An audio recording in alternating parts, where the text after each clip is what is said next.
Welcome to Meaningful Mornings. Within our community, we have a team called Social Amplification. They're a marketing team, but we use more sattvic words. And we have seekers from Atlanta, Chicago, Toronto, etc. on this team. And I had a meeting with them recently, and they were sharing how having more people share in our community will help to amplify what this community means. More testimonials. We have another team in our community that is our diverse growth team, made up of seekers from Boston, Chicago, etc. And they were sharing that I'm too accessible. People have access to me in the morning, early morning, night, late at night. So as I infer what both of these teams are sharing is they want to hear less of me. That's really what they're trying to share in a kind way. And so I'm going to read to you some more reflections from our community on our community. I'm starting with Sudarshan from Chantilly. Hari Om. I feel that our community's most significant successes in the long term has been meaningful mornings. It's unprecedented to, number one, have more than 500 seekers from across the continent gather for daily live satsanga. Number two, through multiple different platforms. Number three, studying the greatest of the Shastra, the Bhagavad Gita, one verse per day. And number four, reviewing it several times through various ways. Contemplation, reflection, top verses. The greatest effort, success, felt like efforts for equality. 10,000 pounds of food brought out the best in the entire community and turned even the Grinches with the smallest hearts into givers and servants of society. This is what happened to me. In the big picture, it looks like Prithvi Seva Sangha, that is loving earth, has had such a transformative, impactful effect as well. But really, how can we call any of this a success? It's all his work, his flow. Life flows we watch. Oh. That is very poetic. I'm going to share more poetry. This is a reflection from Meena from Boston. Meena is like a rishi. She writes in sutras. And so a lot of what she has written, only I will understand. This is rishi to rishika language. So I'm only going to distill this to her most successful aspects of our community are the silent sangha and highest vocation. So this is a portion of what she's written. And I think I shared Meena's from Boston. These two are like my eyes.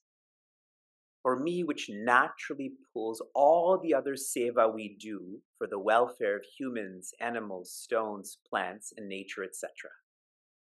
With sincere gratitude for meaningful mornings, silent sangha.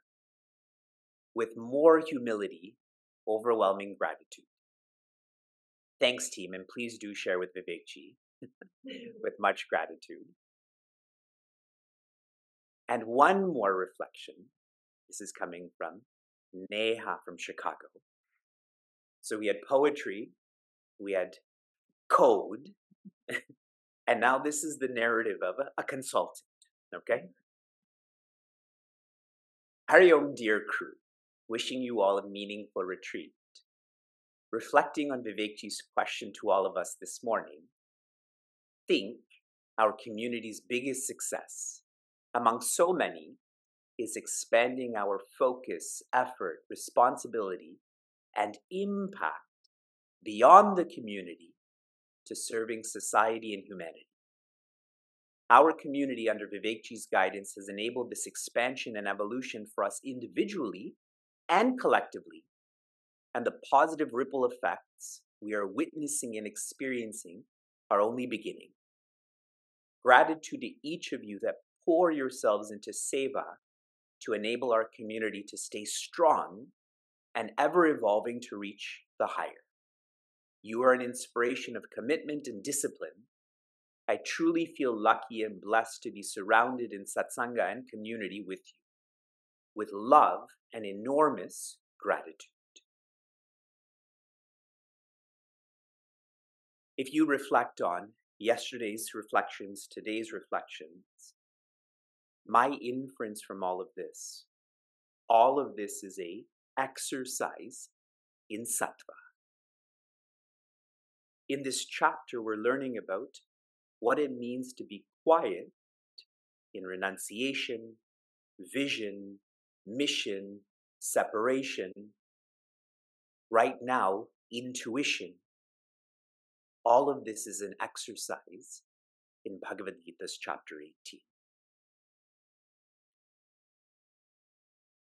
In our class on Thursday, our Dialogue with Dharma class, the discussion subject was, what systems in society have you seen that nurtures jealousy?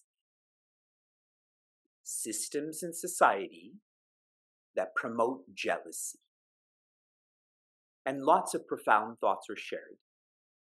My reflection on this is, from the time an infant is born, they're taught, they're brainwashed to feel they are an individual.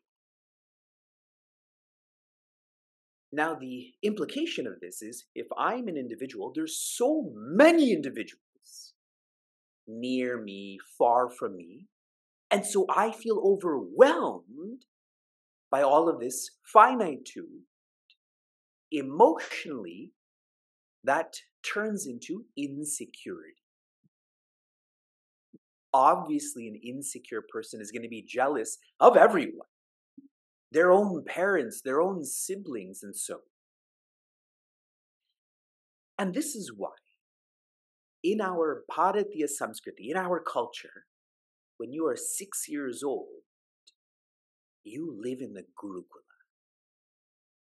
And what do you do there? You learn to love thyself. Self here means the divinity that you are, the infinity that you are. You learn that you are not an individual.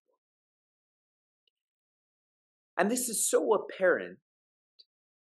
When I'm 6 years old, by this time, I would have already learned how to love my mother and father. Matra Devo Bhava, Pitra Devo Bhava. So now my training has to be to love someone who loves me back that's not related to me. Acharya Devo Bhava. But the end goal is Atiti Devo Bhava, that I should love my neighbors. I should love all. You see how this culture is the opposite of the culture of society of jealousy. Is this clear to everyone? And this is why, since 2016, we have our Gurukula in the virtual sense. And our 10-year anniversary is coming up in August of 2026. My aspiration, my sankalpa is that we will have our Gurukula in a physical sense too. The strong seeds for this. I am connecting all of this back to the one who's living, applying sattva. They are the ones who are secure. I started off talking about insecurity. This is the antidote to insecurity. It is those who are secure that are able to renounce the relative.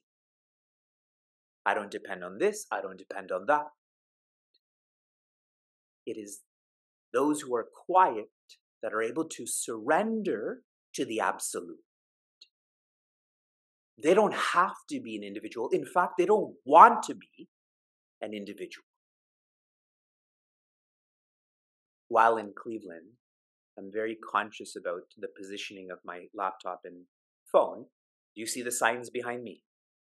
One says faith, the other says surrender. Yes, see how many levels I'm operating at right now. It is those who have faith in themselves that can surrender. Zooming into verse 30, those who are filled with quietness in reference to their buddhi or intuition, when you read the translation, it's so obvious. I should understand what to do and what not to do. But in this verse, much more rigor is applied. I gave you examples yesterday from my personal life about wanting to be with Pujaswami Tejomayananda, wanting to live in Bharat. I'm going to remind you of this, and then we're going to move on to the next verse. For a beginner seeker, between the options of satsanga and seva, they should engage in satsanga and not seva. For an intermediate seeker, when these two options are presented, they should engage in seva and not satsanga. The difference between a beginner seeker and an intermediate seeker is the level of dependence. A beginner seeker needs that context of the Pujaswami Tejomayananda, the context of Bharat, not the intermediate seeker. The advanced seeker, they're past satsanga and seva. For them, all is sadhana. These compartments of my family life, my driving life, my professional life, my health life, those compartments don't exist. All is opportunities for self-development. See how with this rigor of interpretation, what to do and what not to do changes. I'm reading one insight from Pujaswami Chinmayananda, then we'll get into the verse. What is to be feared and what is not to be feared, bhaya and abhaya. Fools rush in where angels fear to tread. Humans of indiscrimination in their false evaluation of the sense world hug on to delusory objects and things, fearing nothing from them. And yet they fear to read and understand philosophy, to strive and to experience the infinite. A true intellect must have the right understanding. We continue with our system from quietness to aggressiveness. Verse 31. Yaya dharmam adharmam cha karyam karyameva cha ayathavat prajanati buddhi sa partha rajasi. Joy. Partha, that is us. Buddhihi, that's the system we're in, intuition. Sa rajasi, the intuition that's filled with aggressiveness or rajasic. It is based on, and here's the critical word, ayathavat. Yathavat means to know something as it's supposed to be known. Like ice cream is tasty. It is to be known like that. Ice cream also causes diabetes. It is to be known for that. Ayathavat, I don't know things the way they're supposed to be. Specifically, yaya, in which directions? Dharma and adharma. I don't know what my responsibilities are. I don't know what your responsibilities are. Karya, akarya. I don't know what I'm supposed to do. I don't know what you're supposed to do. And why I'm using the word your, because sometimes I do your responsibilities. Sometimes I do what you're supposed to do. Don't we teach our kids not to do that? If your friends jump off a cliff, are you going to jump off a cliff? See, that was all coming from the Bhagavad Gita. They just take these extreme examples. Just read verse 30 and 31 of chapter 18. I'm reading to you the translation. I've given you the reflective point. Now here is the translation. That by which one wrongly understands dharma and adharma, and also what ought to be done and what ought not to be done, that intellect or understanding, O Partha, is rajasic, aggressive. Two more reflective points so that we can personalize this and grow out of this. Humans, searchers, even seekers, have to be extremely careful not to justify what their ego is pushing them into. Justification is like a Jenga tower. Can you all see this Jenga tower? Justification is pulling the block from the middle. See, you're supposed to take the blocks from the side so there's still support in the middle. But if you take it from the middle, what's happening?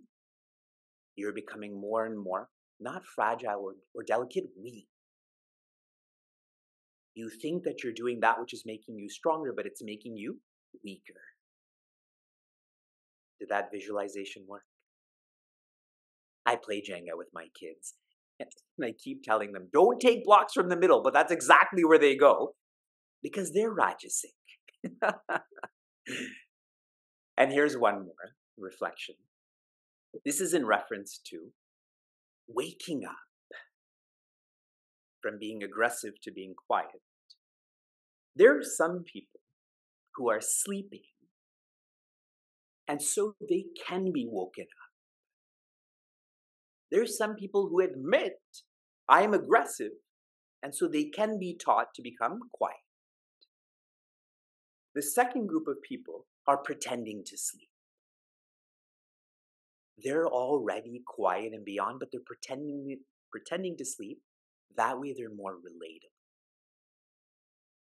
Only those we can relate to can inspire us. If we can't relate to them, we can't be inspired by them. Yes. I don't relate to Taylor Swift as a singer. I relate to Taylor Swift in terms of her influence. I appreciate her influence. Understood. But in terms of singing, I'm more of a Pearl Jam person. Their album came out yesterday for your reference, okay? That's your daily dose of world news. Now here's the third category. Those who think they're awake. They think that they're quiet and beyond, and that's why they can't be taught to be awake or awaken, because they already think they're awake. Did you follow that framework?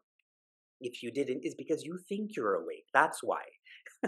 So wake up from aggressiveness to quietness.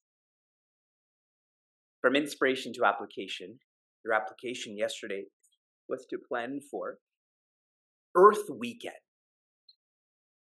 This whole weekend to plant plants, to collect litter, to donate towards water. On Monday, when you meet the people you go to school with and work and so on, and they ask you, what did you do for Earth Day? You tell them, for you, Earth is not a day, Earth is a weekend, Earth is a movement. Please continue to not just plan, but implement. Planting, collecting, donating.